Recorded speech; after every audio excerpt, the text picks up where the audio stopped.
Assalamualaikum warahmatullahi wabarakatuh. Bismillah walhamdulillah sallallahu alaihi wasallam Muhammadin wa ala alihi wa ashabihi ahli sidqi wal wafa.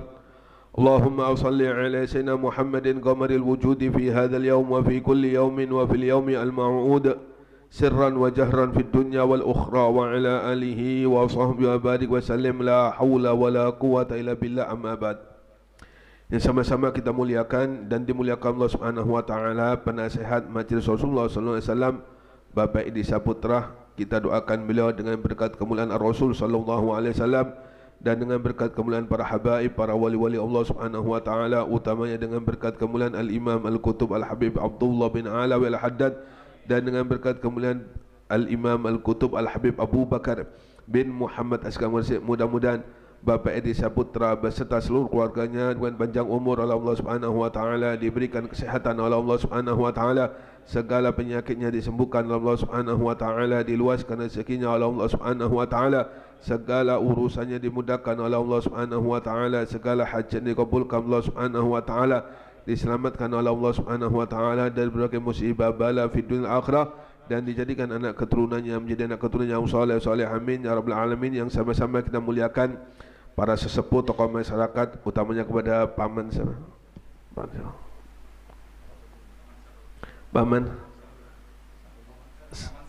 paman Serun, ya.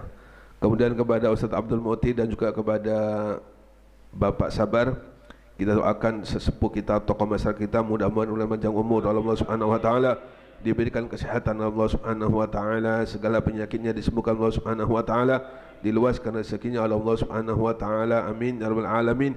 Hadirin yang saya muliakan dan dimuliakan Allah Subhanahu wa taala, utamanya kepada segenap tim khidmat Majlis Rasulullah SAW yang saya muliakan dan dimuliakan Allah Subhanahu wa taala, kita doakan beliau-beliau, mudah-mudahan tim khidmat Majlis Rasulullah diberikan kesehatan oleh Allah Subhanahu wa taala, diberikan panjang umur oleh Allah Subhanahu wa taala, segala penyakitnya disembuhkan Allah Subhanahu wa taala, diluaskan rezekinya oleh Allah Subhanahu wa taala, dimudahkan segala urusannya Allah Subhanahu wa taala, segala hajat dikabulkan Allah Subhanahu wa taala, dijadikan anak keturunannya menjadi anak yang saleh salihah, amin ya rabbal alamin. Alhamdulillah.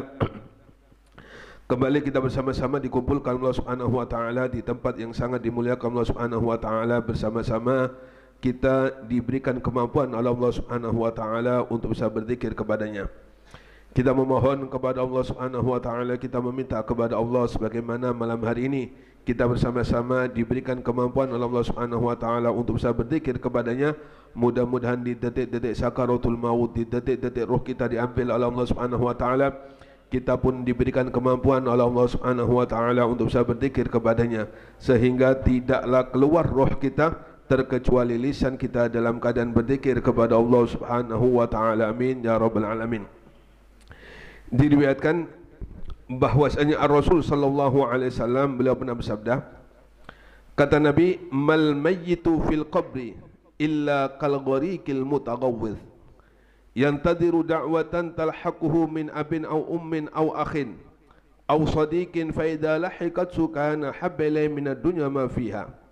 Kata Nabi, seorang mayit di kuburannya, ya, mayit pasti di kuburan, ya. Seorang mayit di kuburan itu, kata Nabi Muhammad, kal ghariqil mutaghawwis, seperti orang yang minta tolong. Makanya pernah Sayyidina Abu Bakar mengatakan, man dakhalal qabra bila zadin fa ka'annama raqibal bahra bila safina. Siapapun yang ketika masuk kuburan dengan tanpa bekal yang cukup banyak di sisi Allah Subhanahu wa taala, kata Sayyidina Abu Bakar, yaitu seperti orang yang tenggelam dalam lautan, ya. Begitu juga dengan Nabi Muhammad SAW, beliau mengatakan orang yang ada di kuburannya itu seperti orang yang minta tolong. Apa yang diharapkan oleh ahli kubur, yaitu menunggu doa-doanya dari bapaknya atau dari saudaranya atau dari anaknya atau dari temannya. Ketika doa tersebut sampai kepada ahli kubur, maka hal itu lebih baik daripada dunia dan seisinya, ya. Mudah-mudahan kita semua termasuk orang-orang yang apabila sudah di alam kubur, kita dapat doa-doa dari anak kita, teman-teman kita ataupun saudara-saudara kita. Amin ya rabbal alamin. Dalam hadis lain Ar-Rasul SAW bersabda, laulal ahya lahalakatil amwat. Seandainya bukan karena orang-orang yang hidup, baik itu bapaknya, anaknya, istrinya, saudaranya, atau tetangga-tetangganya atau temannya, maka niscaya ahli kubur itu termasuk orang-orang yang binasa. Jadi dari hadis ini jelas sekali bahwasanya yang ditunggu-tunggu oleh ahli kubur yaitu doa kita. Makanya kewajiban kita berbakti terhadap kedua orang tua yaitu sampai kita meninggal. Sebagaimana kita diperintahkan oleh Allah untuk beribadah kepada Allah dalam sehari semalam itu sholat 5 waktu, begitu pula kita diwajibkan Allah Subhanahu wa Ta'ala untuk berbakti terhadap kedua orang tua sampai kita meninggal juga. Wajib bagi kita untuk mendoakan kedua orang tua kita. Makanya seandainya mungkin semasa hidup kita belum pernah berbakti terhadap kedua orang tua kita, atau semasa hidup kita pernah membuat jengkel kedua orang tua kita, maka ketika kita bertobat kepada Allah Subhanahu wa Ta'ala, kemudian kita banyak-banyak mendoakan orang tua kita, beristighfar kepadanya, kemudian kita mintakan ampunan kepada Allah Subhanahu wa Ta'ala, kita sedekahi, kita bacakan macam-macam zikir-zikir atau Quran, maka ini bisa menjadi penyebab orang tua ridho terhadap diri kita.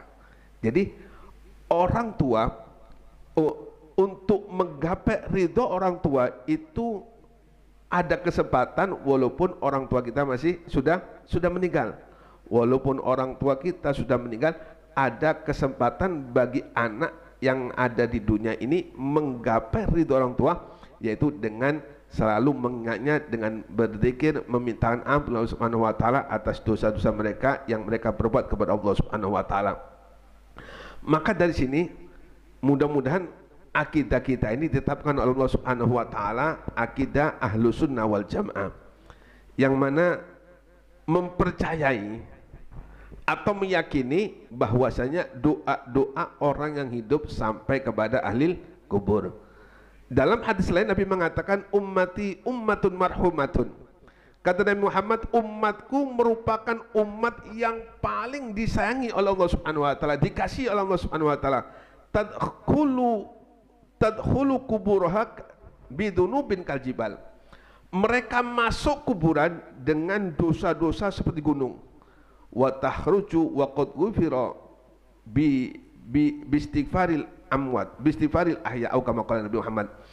Ketika dibangkitkan, ya, tadinya matinya membawa dosa yang luar biasa ke kuburannya. Ketika dibangkitkan Allah Subhanahu wa Ta'ala dari alam kuburnya, kemudian dalam keadaan dosa-dosa diampuni Allah Subhanahu wa Ta'ala berkat doa-doa orang-orang masih hidup, terutama anaknya atau saudaranya atau lain-lainnya atau teman-temannya. Maka dari sini mudah-mudahan keturunan kita, anak-anak kita ini tidak berpindah akidah. Makanya kata Nabi, iftaraqatil yahudu ala ihda wa sab'ina firqah waftaraqatin nasara ala isnaini wa sab'ina firqah wa sataftariku ummati ala salasin wa sab'ina firqah kulluha finnar ilal wahidah. Kata Nabi Muhammad, Yahudi berpecah belah agamanya menjadi 71 kelompok, dan Nasara, kata Nabi Muhammad, berpecah belah menjadi 72 kelompok. Sedangkan umatku, kata Nabi Muhammad SAW, akan terpecah belah menjadi 73 kelompok. Kulluha finnar, kata Nabi Muhammad, seluruhnya akan menjadi penghuni neraka Allah Subhanahu wa Ta'ala, walaupun ahli ibadah luar biasa, cuma akidahnya salah. Ya, walaupun tentunya mereka ini enggak langgeng kan gitu.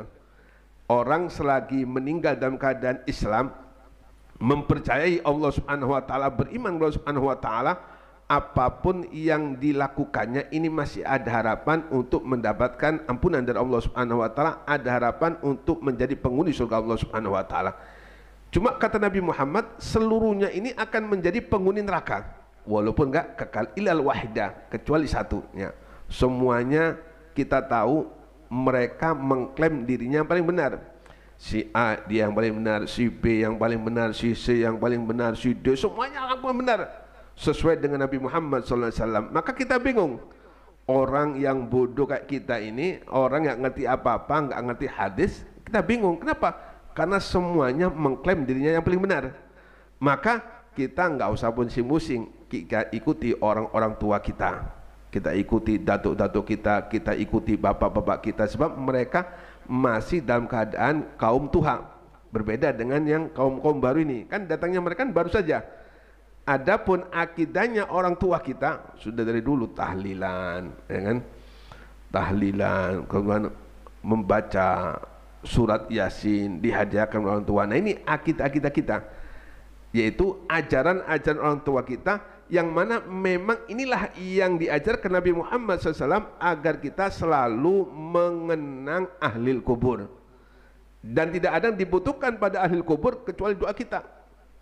Ahli kubur nggak butuh apa-apa, butuh doa kita, butuh sedekah kita, butuh zikir kita, butuh amal-amal baik kita, yang mana seluruh amal baik kita dengan sendirinya mengalir kepada kedua orang tua kita, mengalir kepada datuk kita, dan seluruhnya. Nah ini yang diharapkan oleh ahli kubur yang ada di kuburannya. Mudah-mudahan Allah Subhanahu Wa Taala memberikan kita hidayah inayah, sehingga kita tidak lupa untuk selalu mendoakan ahli kubur kita. Paling enggak setiap hari kita mintakan ampun Allah Subhanahu Wa Taala. Rabbana ighfir lana wa liwalidina, kan kita Rabbana ighfir lana wa liwalidina, utamanya ketika berada di sujud akhir. Allahumma ighfir lana wa liwalidina ya. Mudah-mudahan Allah Subhanahu Wa Taala memberikan kita panjang umur, sehat afiat, dan mudah-mudahan Allah Subhanahu Wa Taala mencatat kita anak-anak yang berbakti terhadap kedua orang tua kita. Amin ya rabbal alamin.